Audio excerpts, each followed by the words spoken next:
आज की Hindi online class में पुनः स्वागत, वेलकम। आज हम लेके आए हैं हिंदी व्याकरण से वाक्य यानी सेंटेंस, जो आप पहले फर्स्ट क्लास से लेकर हमारे आ जाते हैं कि ये क्या होते हैं। जैसे अगर हम सामान्य परिभाषा की जाने तो क्या होता है, शब्दों का सार्थक समूह क्या कहलाता है, वाक्य कहलाता है।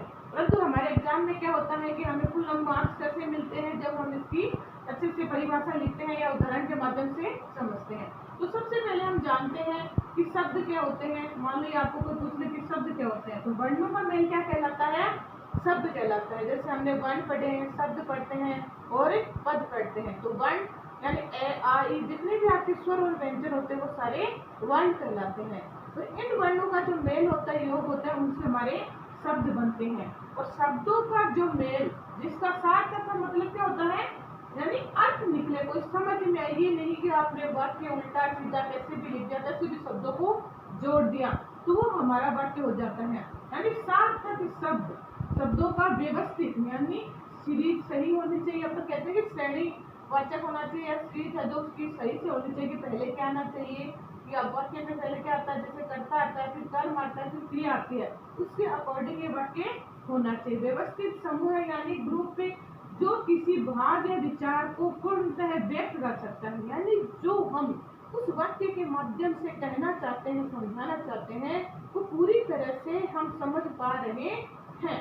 इस प्रकार के जो शब्द होते हैं वो क्या कहलाते हैं, वाक्य कहलाते हैं। यानी सार्थक शब्दों का व्यवस्थित समूह है जो किसी भाव या विचार को पूर्णतः व्यक्त कर सकता है, वो हमारा वाक्य कहलाता है। तो ये वाक्य हमारी वाक्य की परिभाषा है जो हमें एग्जाम में लिखनी है। वैसे अपनी भाषा में हम आपको बता चुके हैं, शब्दों का सार्थक समूह क्या कहलाता है, वाक्य कहलाता है। जैसे कि हम उदाहरण के माध्यम से समझते हैं, रमा पढ़ती है। अब यहाँ पे ये आपको समझ में आ रहा है कि रमा है, पढ़ती क्रिया हो रही है, और रमा यहाँ पे क्या है, करता है। करता किसी भी काम को करने वाला सब्जेक्ट है। ये कौन कर रहा है, पढ़ कौन रहा है, रमा पढ़ रही है। तो ये आपको बिल्कुल अच्छे से समझ में आ रहा है इसका भाव और विचार की कर क्या रहा है वाक्य में। दूसरा उदाहरण देखिए, गाय दूध देती है।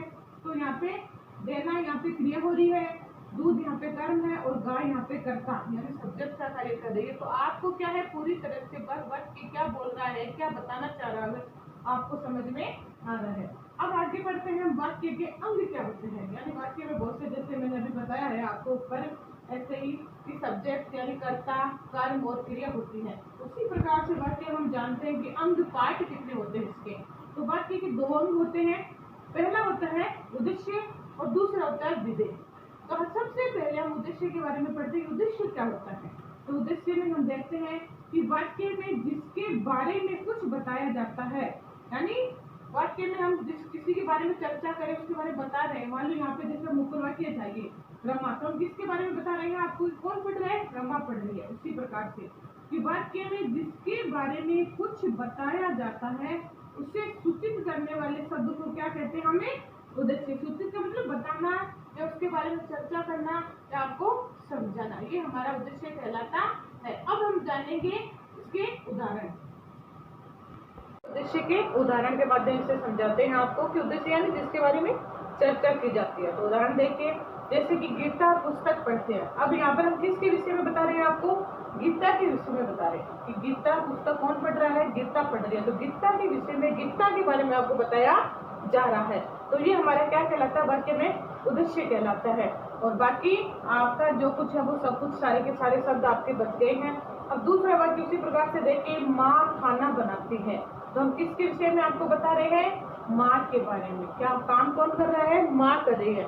यानी उद्देश्य होता है जिसके विषय में चर्चा की जाती है, जिसके बारे में बताया जाता है, वो वाक्य में उद्देश्य कहलाता है। अब इसका दूसरा अंग है, दूसरा पार्ट है विधेय वाक्य का। तो विधेय क्या होता है, तो विधेय मतलब वाक्य में उद्देश्यकर्ता के बारे में जो कुछ बताया जाता है, यानी उद्देश्यकर्ता कर क्या रहा है। यानी जैसे गीता और माँ है, ये क्या कर रही है, इसका विस्तारित रूप इसके बारे में बताना। पहले तो वाले में उद्देश्य में तो क्या था, बताना था कि उद्देश्य किसके विषय में चर्चा करें। जैसे हमने गीता और माँ के विषय में चर्चा की थी, और विधेय में क्या करेगी, गीता और माँ कार्य क्या करिए, क्या काम करे, उसको बढ़ा रही है। यानी वाक्य में उद्देश्यकर्ता के बारे में जो कुछ बताया जाता है उससे क्या कहते हैं, विधेय कहते हैं। यानी बाकी बचा हुआ सब कुछ विधेय कहलाता है, वाक्य के अंदर कर्ता को छोड़कर। कर्ता हम आपको बता है कि काम करने वाला सब्जेक्ट कर्ता होता है। जैसे कि पुस्तक, अब ऊपर जो लिखा है कि पुस्तक पढ़ती है, खाना बनाती है, यही वाक्य इसी से में देखें ये हमारा हो गया यहाँ पर उद्देश्य, और ये बाकी बचा हुआ हिस्सा आपका हो गया विधेय। यानी पुस्तक पढ़ते ये पूरा का पूरा जो अंग है वो इसके अंतर्गत आ गया विधेय में। ये हमारे वाक्य के उद्देश्य और विधेय होते हैं। दो भाग होते हैं, हमेशा ध्यान में रखना वाक्य के उद्देश्य और विधेय। उद्देश्य जिसके बारे में चर्चा की जाती है और विधेय उसका विस्तार करता है, उस कार्य को करता है, उसको विधेय कहते हैं। अब हम जानते हैं इसके आगे क्या होता है, वाक्य की विशेषताएं क्या होती है। अंग हमने पढ़ लिए हैं, परिभाषा हमने जान ली है, वाक्य की विशेषताएं, वाक्य के अंदर क्या क्या जरूरी है, क्या होना चाहिए कि एक वाक्य अच्छा, सुंदर और शुद्ध लगे। तो जैसे इसमें पहली होनी चाहिए आकांक्षा। ये आकांक्षा है जो भी वाक्य के अंतर्गत कर्ता, कर्म, क्रिया होने चाहिए वो सारे के सारे उसके अंतर्गत होने चाहिए। जैसे कि मान लो मैंने एक उदाहरण लिखा है, मजदूरों ने सड़क बना दी।